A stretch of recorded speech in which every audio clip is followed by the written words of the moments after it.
Greetings in mighty name. మన ప్రభువును లోకరక్షకుడిని యేసుక్రీస్తు వారి దివ్యనామంలో మీ అందరికీ శుభములు తెలియజేస్తా ఉన్నాను. నేటి దినములలో వాక్యము సమృద్ధిగా దొరుకుతూ ఉంది. కోవిడ్ సమయంలో వాక్యము దొరకక ప్రార్థించే సేవకుడు దొరకక ఎంతో మంది అలమటించిపోయారు. దేవుని వాక్యము సెలవిస్తుంది.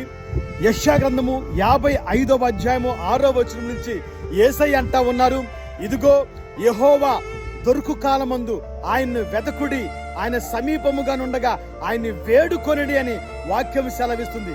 కనుక ఇదిగో నీ దగ్గర వాక్యము సమృద్ధిగా నీకు దొరుకుతున్నప్పుడు ఆయన్ని వేడుకొనండి, మోకరించండి, ప్రార్థించండి. ఆయన సమీపముగా ఉండగా ఆయన పాదాల మీద పడండి. ఖచ్చితంగా దేవుడు మిమ్మల్ని దర్శించి దీవించి ఆయన కృపతో మిమ్మల్ని నింపుతాడు. ఈ వాగ్దానము, ఈ యొక్క దీవెన మీ మీద, మీ కుటుంబం మీద నిలిచి మీరు ఫలించుదురుగాక. ఆమేన్. God bless you all.